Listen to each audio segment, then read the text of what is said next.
Okay, social media decorum episode 3. Let's talk about social media, jobs, and careers because some people are treating their profile like a playground. Wait, let me check the audio. Okay, there we go. Like a playground while their paycheck is holding their life together, and that is dangerous.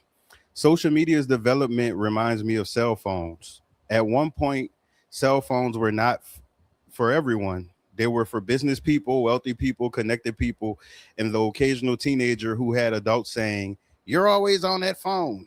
Then time passed. The features got better, the prices dropped, the appeal grew, the stigma faded, the and now everyone has a cell phone, including children who cannot even spell privacy yet. Social media moved the same way. When I joined Twitter in 2008, a lot of people thought it was for nerds.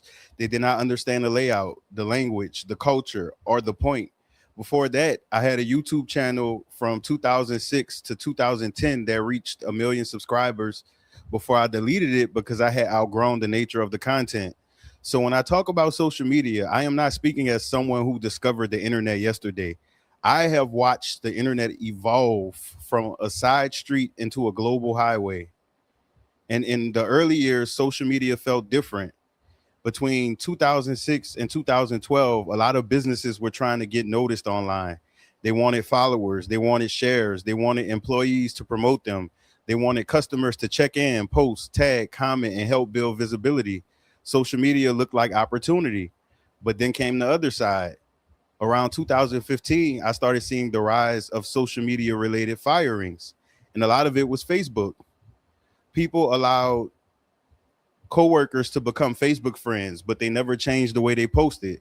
They posted their deepest thoughts, their personal drama, their political views, their emotional reactions, their daily activities, their family issues, their job complaints, their excuses, their lies, their plans after giving their real plans after giving fake reasons.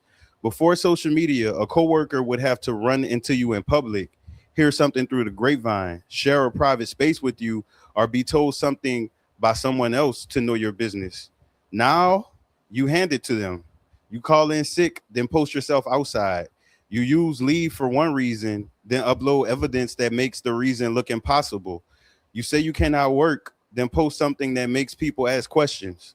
You complain about the company while still wearing the company badge.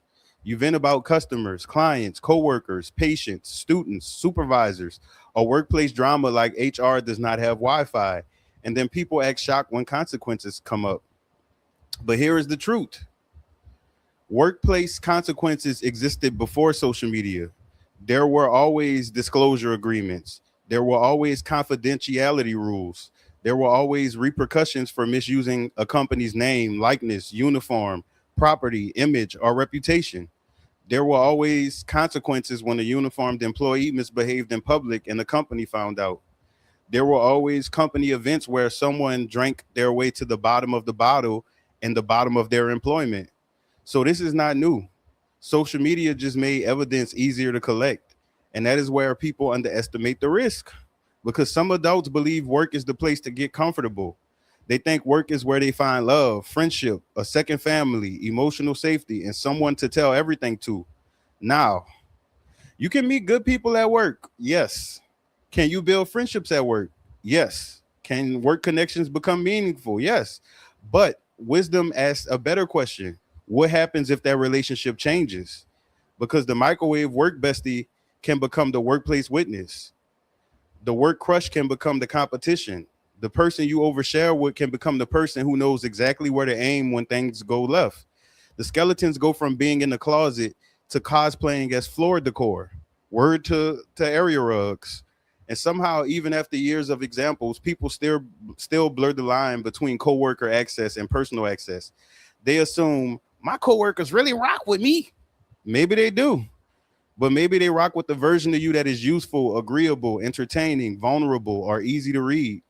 And when competition, jealousy, rejection, discipline, promotion, gossip, or conflict enters the room, you may find out access was not loyalty, it was inventory. That this is why workplace boundaries matter. Every place with a consistent group of people attracts all types of personalities. Good people, professional people, helpful people, but also manipulative people. People who enjoy control will often find spaces where they can exert control. People who enjoy romantic manipulation will find spaces where their preferred target is available, vulnerable, and less likely to make a scene. People who enjoy gossip will collect details like coupons. People who enjoy power will use information as currency. And no, they do not always hide in bushes or swing from ceilings. Word to Swinging from the Chandelier by Sia. That was my song. But anyways, the signs are usually there. The thing about a mask is that they may cover the face, but it does not cover the behavior. If someone repeatedly makes you question your reality, that is not a small mistake. If someone repeatedly makes you feel worse about your connection with them, that is information. If someone turns your vulnerability into leverage, that is information. And in a workplace, information travels.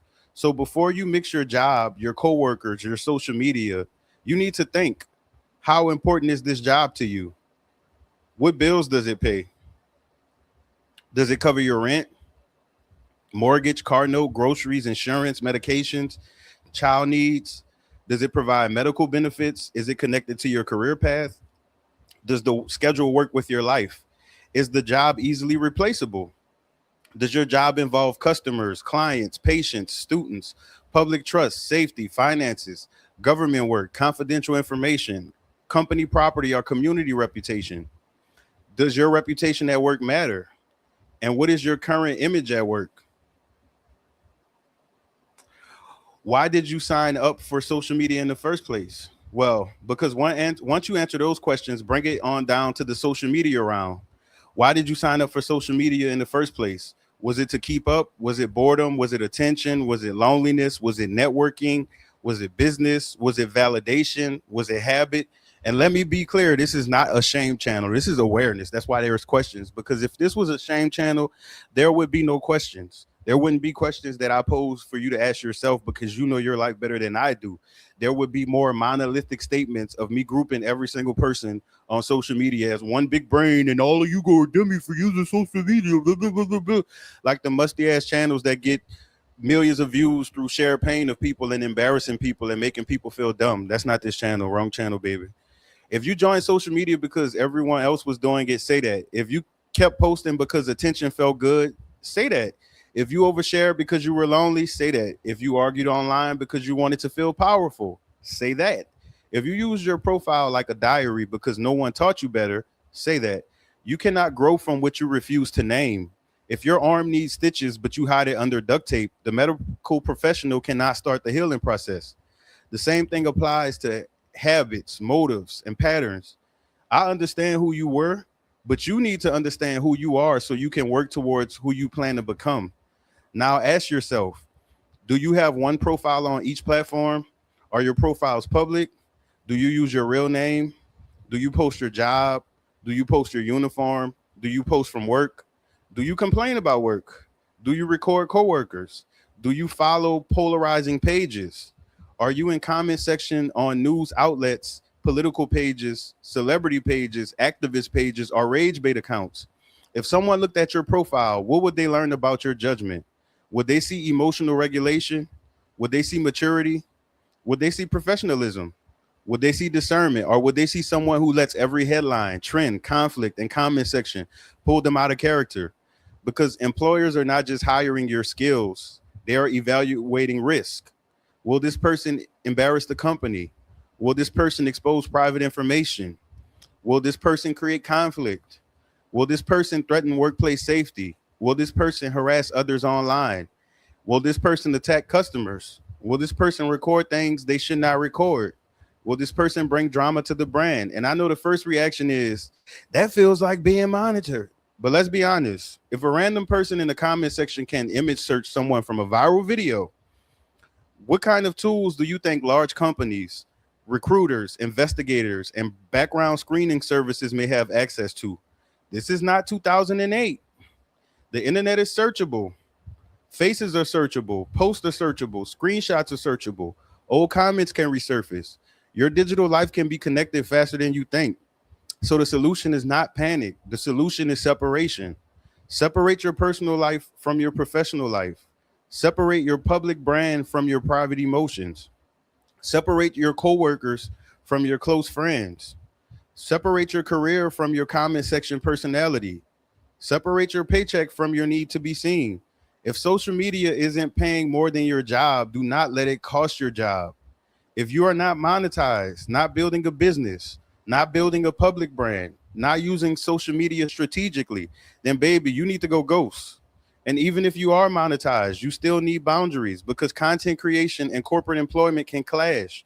You may have freedom of speech, but freedom of speech does not mean freedom from employment consequences.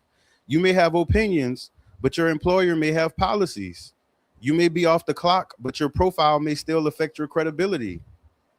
You may think your page is small, but one screenshot can carry your name into a meeting you were not invited to. And stop letting breaking news make you unemployed. Some people see a headline and lose all emotional regulation. They run to social media to defend a politician, celebrity, artist, group, movement, race, gender, ideology, or tribe. And the post is aggressive. The comment is reckless. The language is ugly. The threat is implied. The judgment is public. The screenshot is forever. Then when consequences come, the group they were defending does not pay the rent. They don't have a GoFundMe for all of the people who rode for them. That's why I will remind in all videos to all people, I don't care if you're from Mars, you don't have a community unless you have a community. Your community are the people that are next to you when you look to your left, to your right. Your community are the people who hold the door open for you in public. That person who tell you don't use that gas pump because it has electricity coming out of it. The person telling you choose a different water brand because that other water been outside all day. That's your community. That politician does not call HR. The artist does not replace the paycheck. That online tribe does not cover the insurance premium. That comment section does not sit with them when they are alone, embarrassed, or unemployed.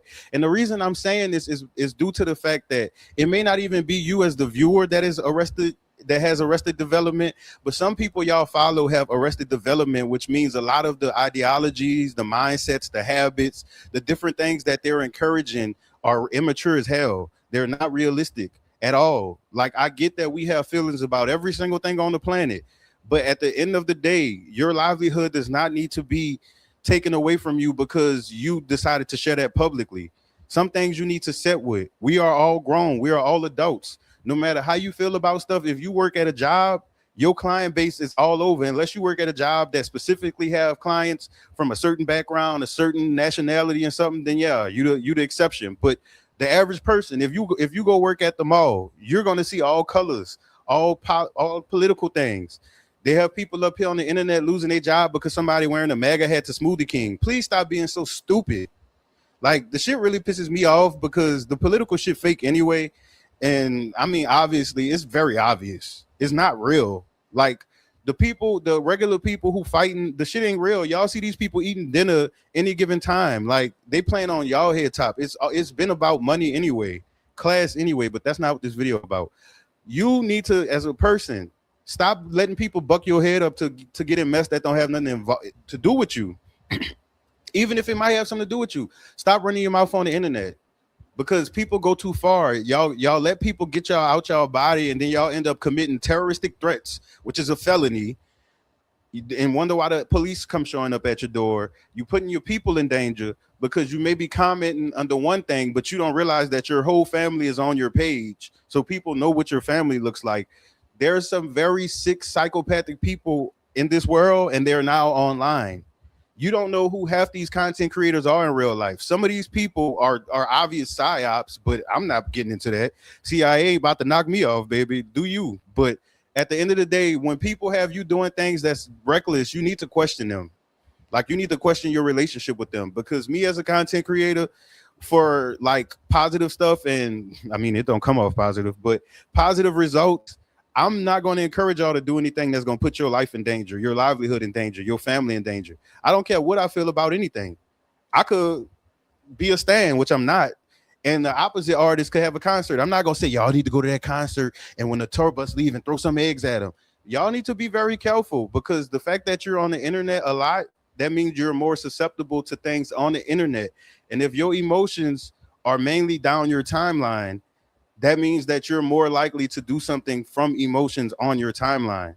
Please, like, if you feel lonely in real life, that is your body telling you that you need a relationship with yourself first. You can have connections with people, but when you have a connection with yourself, you will see why connections did not work with other people. You will see all of the unhealthy things. You will realize the different parts of you that you neglected. Because lonely people, I hate to say it, I'm not a scientist, so don't take me for face value, but a lot of lonely people have self-abandonment issues from my point of view. Now, I can't speak for every single lonely person online, but every single lonely person I have seen with my two eyes and my cataract have abandonment issues. When you talk to them long enough, you see that they putting people before themselves. They second guessing themselves. They shrinking themselves. They letting people mess over them, and instead of using the tools to take care of that, they run into a new situation and it's repeating themselves again.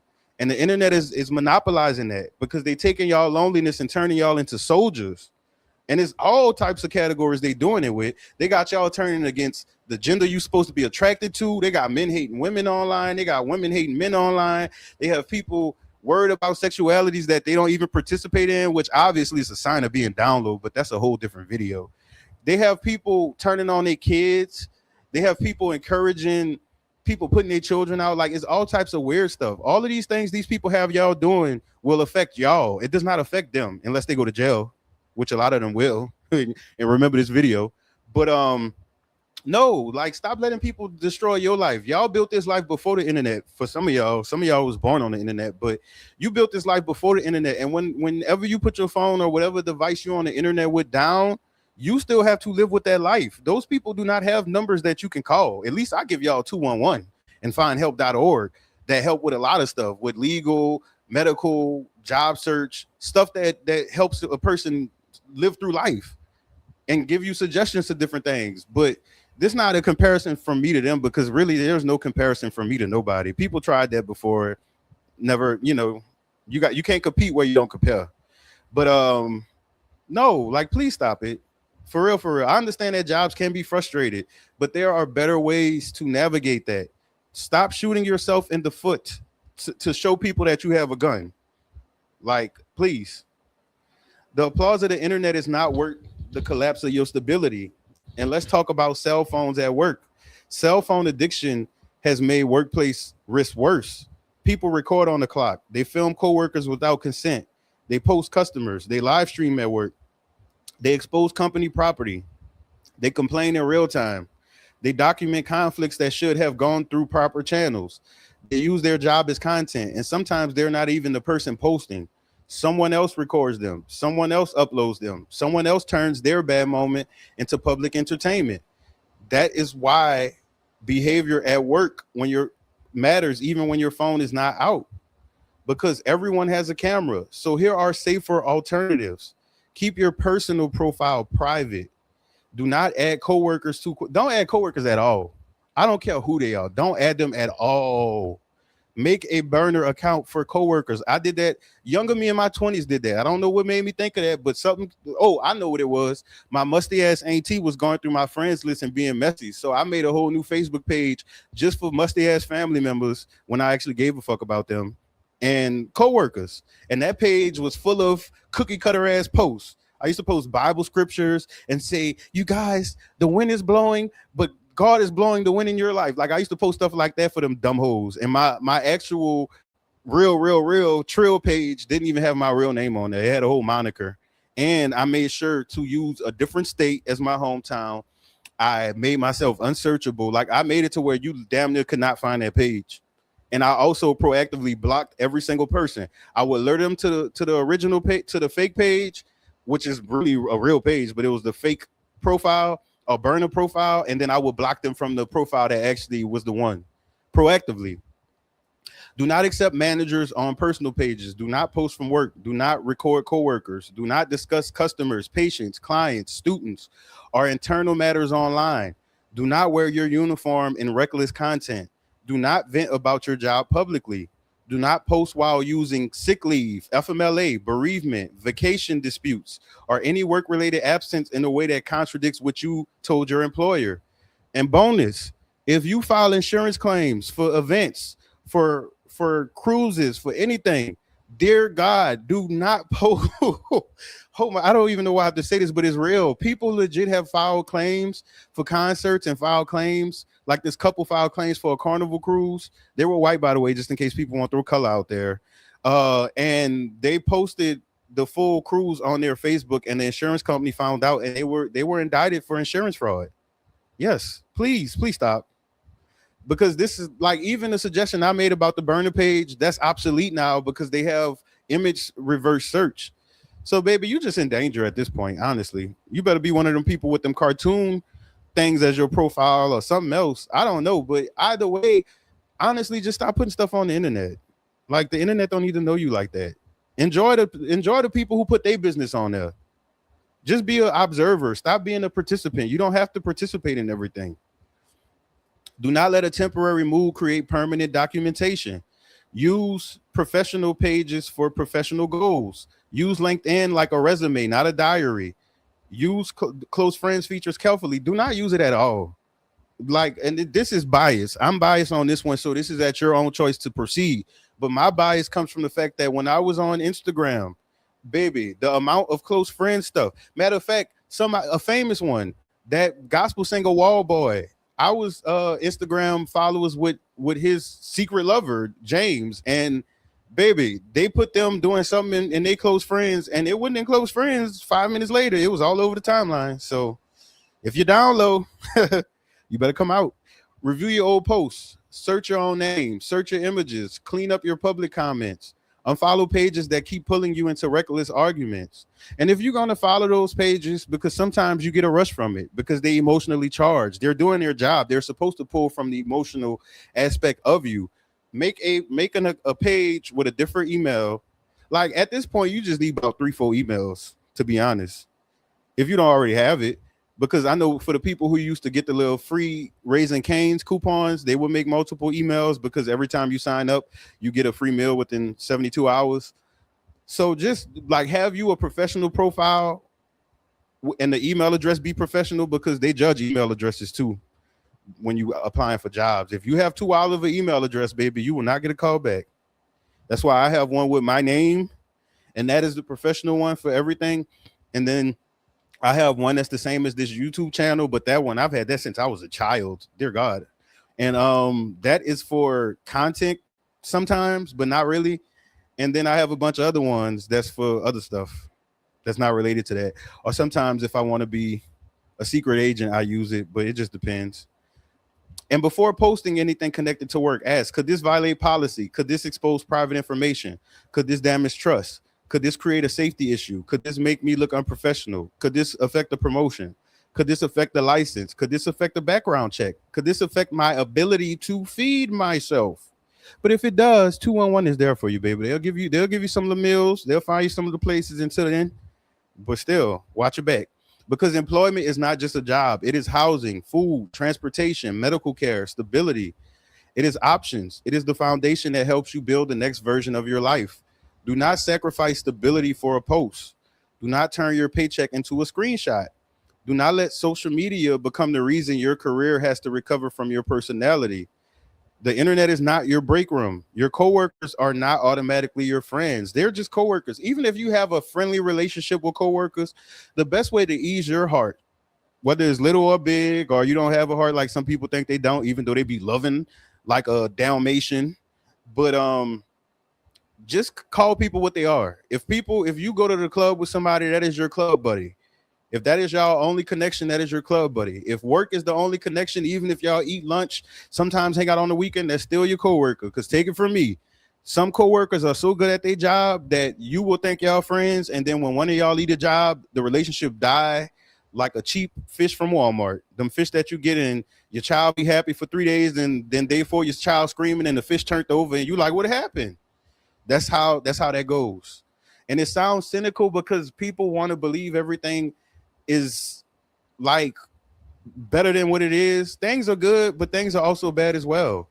Like it's the equivalent of me telling you to go to your nearest forest with no weapons and with a picnic basket and skip around like all of the little Disney princesses because, oh, nature is where humans are. And if a bear sees you, it knows that you don't mean any harm. So the bear is not going to bother you. And if there's a bobcat, oh, don't worry about the bobcat. It's still a cat. All you need is some catnip and some cat treats and it's going to leave you alone. That's literally what people tell you when they be overly positive about the real world. There are some crazy people. If the world wasn't something you needed to be worried about, why they have such high crime statistics in any given state? Why is it so many murders, kidnappings, and all kinds of other things? Because people are crazy. They are really crazy. And at the workplace, people who lonely come to work and take it out on other people. That manager who is a micromanager, he ain't getting laid. Or his wife probably left him. Or her husband probably left her. Like, these people is coming to work and taking their stuff out on y'all. But instead of complaining about them, there's laws against that. Like, I know some people believe in HR. For me, I won't speak on HR because I'm biased. So you do with HR what you will, but lawsuits, sue that ass. Too many people didn't have $1 million lawsuits that could have changed their life, but it wouldn't have if you don't have financial literacy, because all you would have did is just blew the money and been broke again. But it still would have changed your life because you would have got justice from what you went through. And check out the financial literacy section so we can break down section by section on the different things about money, so you don't have to be afraid that you're going to blow all your money if you get a financial windfall. You will know that the money you get is not to be spent. That's supposed to be the money to get assets, and the dividends you get from the assets is what you spend. And the fact that the reason why a lot of rich people don't pay taxes is because they don't get incomes every year. They put their money in asset accounts and they get a loan, which a rich loans is not the same as a regular person loan. And that's how they get access to large sums of money without having to pay taxes. Because if I got $1 million now and I have assets from that $1 million, but I never get any more money from that, and my money is being compounded, if I get a loan, they can't tax that loan because that's not an income. That's a loan. Loans don't have taxes on them. I mean, unless you take a loan from your 401k and IRA, which we will get to that too in the financial literacy section, even though this is the decorum section. Your viral moment is not your retirement plan. Your job may forgive a mistake, but the internet may hand deliver it to HR. This has been Social Media Decorum. Episode 3, workplace and career consequences. Think before you post. Protect what is paying you for life. And keep in mind, I don't have social media outside YouTube if you're nasty. Like, I don't consider YouTube social media, but I understand people who do. In my mind, it does not work the same way. It's more so like a news channel that have a comment section to me. But I understand if people think differently, because we all think differently. That's why our brains are not connected, because we have different thoughts. But the fact that I see so many of these people who committed career suicide on YouTube and I don't have social media, just imagine how much of the world seeing them. These people faces are branded forever, especially the people who have career fields. So please stop letting temporary emotions, like, find something, a buffer. Like, before you do anything emotionally, write it down in a note section. Or like some people used to do, they'll write it like they writing to the person that they feel it about. And you realize once you finish writing, your emotions be gone. Unless the person is still egging you on or whatever. But it literally works. Like for me, I took my emotions and made a YouTube channel, because not only could I enlighten people about stuff, I could also help people, which is like, oh my God, I can help people without giving them all my money like I used to give people, and give them all my money, and the people still would be broke and still be using and still be bitter because money wasn't the issue. It was them. But that was it for this video. Thank y'all for watching. Social Media Decorum 4 will be coming up. Financial Literacy Part 14 will be coming up. And of course, the other podcast stuff is coming up as well. Y'all have a great day. And watch that heat video to know about heat resources as well.